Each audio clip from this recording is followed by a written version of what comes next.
시청자 여러분 안녕하십니까? 9월 23일 JTBC 아침엔을 시작합니다. 먼저 오늘 아침 주요 뉴스입니다. 한학자 통일교 총재가 오늘 새벽 구속됐습니다. 법원은 증거를 인멸할 염려가 있다고 봤습니다. 통일교 측은 법원의 판단을 겸허히 받아들이겠다면서도 앞으로 수사와 재판에 성실히 임해 진실을 규명하겠다고 했습니다. 이재명 대통령이 오늘 뉴욕에 도착해 3박 5일간의 순방 일정을 시작했습니다. 내일은 유엔 총회 기조연설에 나섭니다. 이날 트럼프 대통령도 연설할 예정이어서 양국 간의 짧은 만남이 이루어질지 주목됩니다. 국회 법사위가 조희대 대법원장의 대선 개입 의혹 규명을 위한 청문회 실시 계획서를 의결했습니다. 청문회는 오는 30일 오전 10시에 열립니다. 국민의힘은 입법 폭거라고 항의하며 표결에 불참했습니다. 무단 소액 결제 사건과 관련해 KT가 정부에 허위 보고를 한 걸로 확인됐습니다. 폐기했던 서버가 그대로 남아있던 걸로 드러났습니다. 한편 롯데카드가 개인정보가 해킹당한 고객들에게 무이자 10개월 혜택을 주겠다고 해 논란입니다. 윤석열 정부와 통일교, 정교유착 의혹의 핵심 인물인 통일교 한학자 총재가 오늘 새벽 구속됐습니다. 법원은 한 총재가 증거를 인멸할 염려가 있다고 판단했습니다. 한 총재의 신병 확보로 통일교 불법 청탁 의혹에 대한 수사가 탄력을 받을 걸로 보입니다. 송지혜 기자입니다. 법원이 오늘 새벽 1시 30분 통일교 한학자 총재에 대한 구속영장을 발부했습니다. 증거를 인멸할 염려가 있다는 이유에서입니다. 한 총재는 어제 열린 영장심사에 휠체어를 타고 출석했습니다. 권성동 의원에게 1억 원이 아니라 세뱃돈과 넥타이 주셨다고 진술하셨습니까? 윤영호 씨는 1억 전달이랑 샤넬백 전달 인정했는데 이에 대해서는 어떻게 보시나요? 윤영호 씨 개인 일탈이라고 생각하시나요? 한 총재가 받는 혐의는 크게 4가지입니다.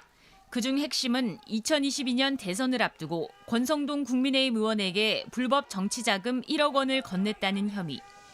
그리고 건진법사를 통해 김건희 씨에게 명품 가방과 목걸이를 주고 현안을 청탁했다는 혐의입니다.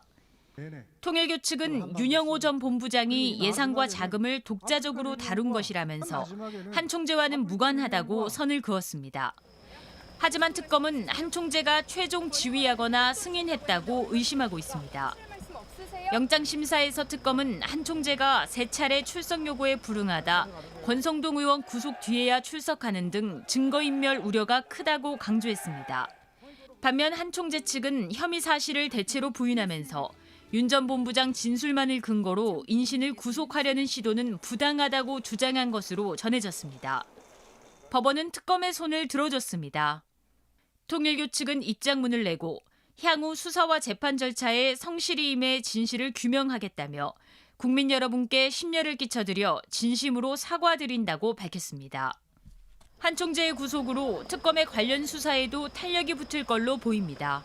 JTBC 송지혜입니다. 통일교와 윤석열 정부의 유착은 2022년 대선 때로 거슬러 올라갑니다. 당선 직후 통일교를 이끄는 5 지구장들이 한학자 총재에게 올린 서신 보고에는 최고 지도자를 선택할 수 있게 내비게이션을 주셔서 감사드린다고 적혀 있었습니다. 김지윤 기자입니다. 2022년 윤석열 전 대통령이 당선되고 3주가 지났을 때 김건희 씨는 통일교 윤영호 전 본부장과의 통화에서 애 많이 써줘서 고맙다, 선생님 너무 감사하다며 거듭 고마움을 나타냈습니다. JTBC 취재 결과 특검은 통일교가 한학자 총재의 지시를 받아 대선에서 윤 전 대통령을 조직적으로 지원한 결정적 증거를 확보한 것으로 파악됐습니다.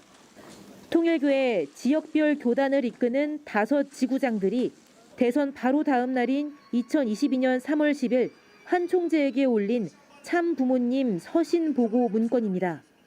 A 지구장은 참 어머님께서 진두 지휘해 주셨기에 하늘이 축복한 후보가 당선이라고 했고, B 지구장은 최고 지도자를 선택할 수 있는 내비게이션을 주셔 감사드립니다라고 적었습니다. C 지구장은 20만 축복 조직의 힘이 얼마나 중요한지 대선 결과 0.8% 차를 보며 깨우쳤다고 썼습니다. 실제로 윤석열, 이재명 후보 간 표차는 24만여 표로 득표율로는 0.73%포인트 차이였습니다. 이런 박빙 승부에서 통일교가 조직적으로 지지해 윤 전 대통령이 당선될 수 있었다는 보고를 올린 겁니다. 지구장들이 올린 보고에는 한 총재가 대선 일주일 전에 서울 롯데호텔에서 통일교 주요 간부 120여 명을 모아 윤 후보 지지 의사를 밝혔다는 의혹을 뒷받침하는 대목도 나옵니다. A 지구장은 잠실 롯데호텔에서 주신 참 어머님 말씀 노트에 적어 2,300여 명 지구 공직자에게 전했다.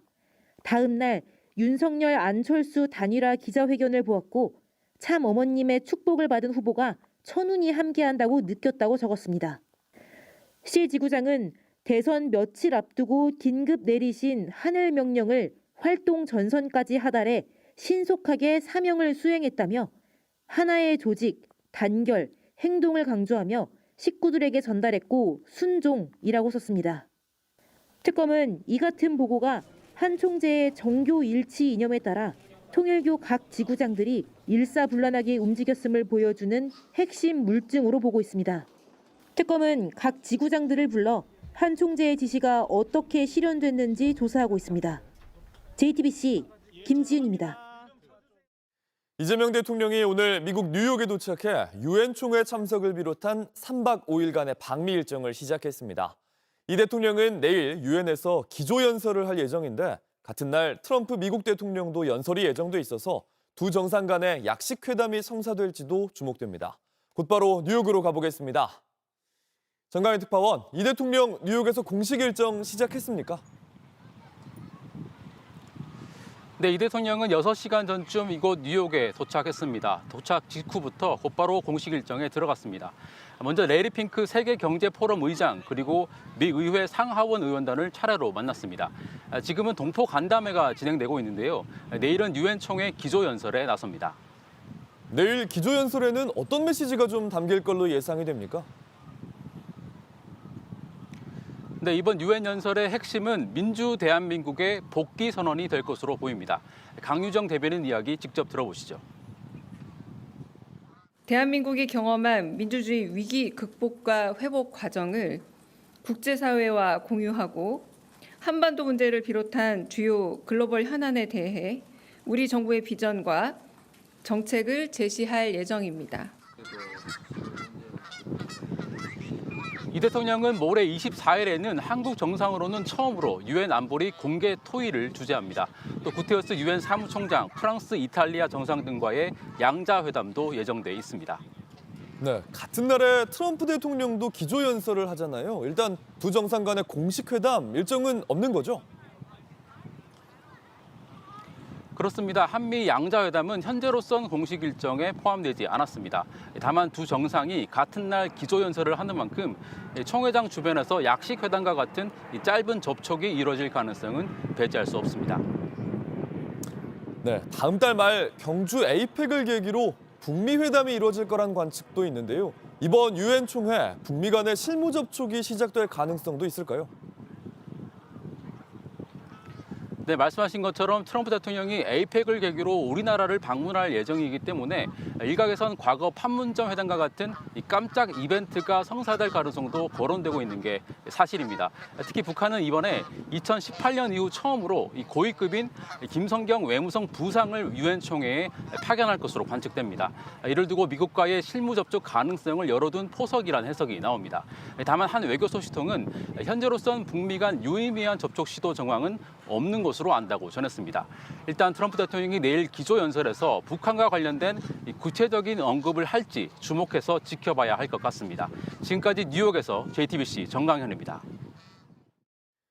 국회 법제사법위원회가 오는 30일 조희대 대법원장의 대선 개입 의혹에 대한 긴급 청문회를 열기로 했습니다. 민주당은 조 대법원장이 대선 직전에 한덕수 전 국무총리 등과 만나 이 대통령 사건을 처리했다는 의혹을 제기하면서 진상규명이 필요하다고 주장해왔는데요. 조 대법원장은 대법원 행사에서 세종대왕을 언급하면서 세종은 법을 백성을 위해 사용했다고 언급했습니다. 이재승 기자입니다.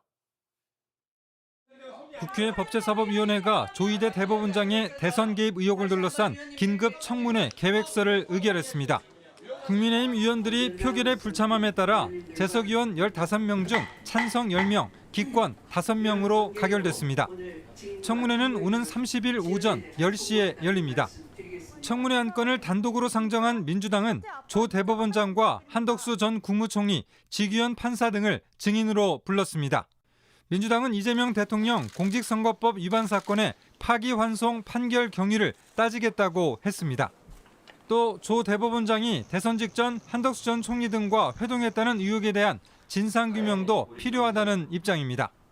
반면 조 대법원장은 회동 의혹을 전면 부인해왔습니다. 대법원이 주최한 국제행사에서 세종대왕의 사법 철학을 언급하며 법을 왕권 강화의 수단으로 삼지 않았다고도 강조했습니다. 세종대왕께서는 법을 왕권 강화를 위한 통치 수단이 아니라 백성들의 삶의 질을 향상시키고 그들의 권리를 보장하는 규범적 토대로 삼으셨습니다. 최근 정부와 여당의 사법개혁 움직임과 자신에 대한 사퇴 요구에 대한 우려를 우회적으로 드러낸 것으로 보입니다. 민주당은 오만한 궤변이라며 사과를 요구했습니다. 오만한 궤변을 늘어놓았습니다. 세종대왕의 이름을 빌려 국민의 정당한 개혁 요구를 왕권 강화로 매도한 것에 대해 즉각 사과하십시오. 파장이 커지자 법원행정처는 대법원장의 발언은 세종대왕의 업적을 조명하고 기리려는 의도였다고 밝혔습니다. JTBC 이재승입니다. 법원 폭동 사태를 부추기고 수많은 음모론을 퍼뜨렸던 유튜버들의 영상들이 무더기로 삭제됐습니다.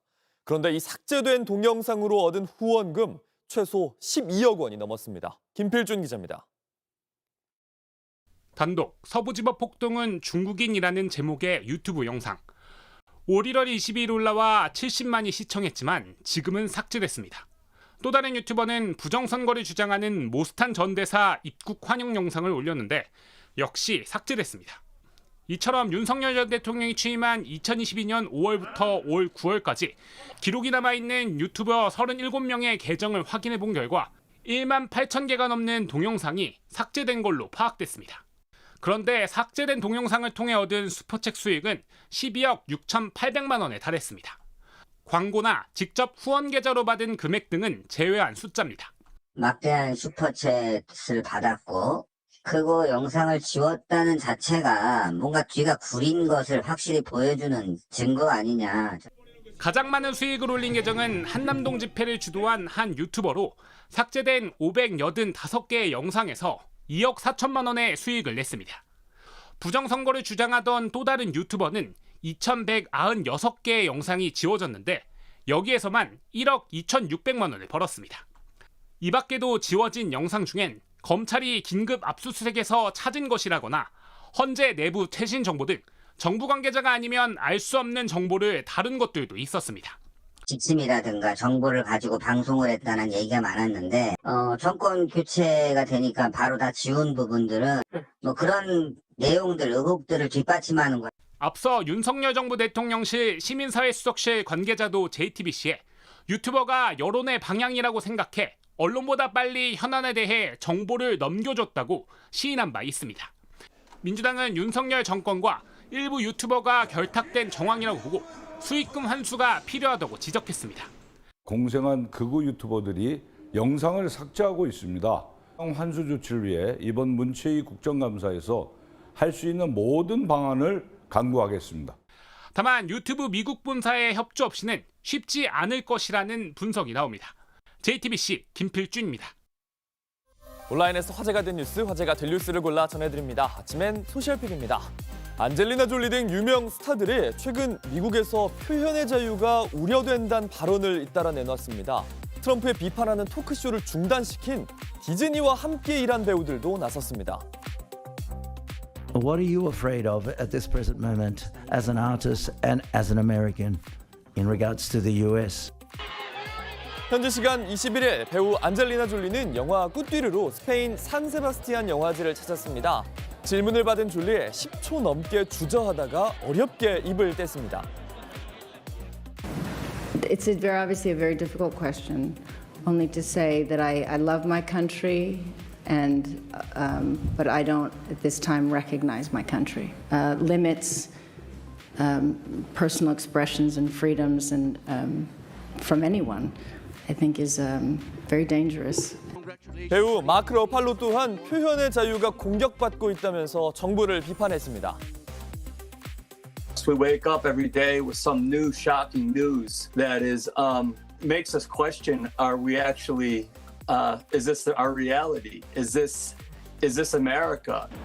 최근 심야 토크쇼가 중단된 데 대해 목소리를 낸 건데 공교롭게 두 배우 모두 토크쇼를 중단시킨 디즈니의 마블 히어로를 연기한 적이 있는 배우들입니다.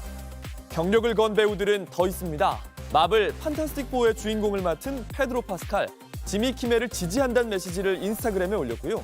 쉬헐크를 연기한 타티아나 마슬라니 또한 디즈니를 비판하는 메시지를 남겼습니다. 이스라엘과의 오랜 분쟁으로 팔레스타인은 국제사회에서 국가로 인정받지 못했습니다. 하지만 최근 영국과 캐나다 등 9개 나라가 팔레스타인을 국가로 인정했습니다. Ladies and gentlemen, Palestine exists. It has always existed, and it always will. 현지 시간 22일 영국 런던 서부의 한 건물에 팔레스타인 국기가 개양됐습니다. 이 건물에는 팔레스타인 국가 대사관이란 명판도 설치될 예정입니다. 영국 정부는 여행을 권고하는 사이트에서 점령된 팔레스타인 영토였던 이름을 팔레스타인으로 바꿨습니다. 영국 외에도 캐나다, 프랑스, 호주 등 최소 9개 나라가 팔레스타인을 국가로 인정하기로 했습니다. 하지만 팔레스타인을 인정하지 않는 이탈리아에서 친팔레스타인 시위대가 시위를 벌여 경찰과 충돌하는 등 팔레스타인을 국가로 인정하는 일이 또 다른 국제적인 갈등을 낳을 거란 우려도 있습니다.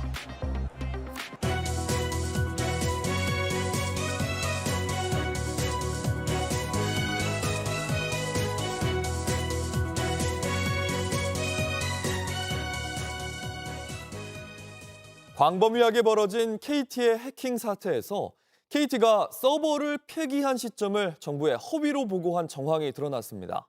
정부가 자료 제출을 요구하자 이미 서버를 폐기했다고 보고했는데 거짓말이었습니다. 박준우 기자입니다.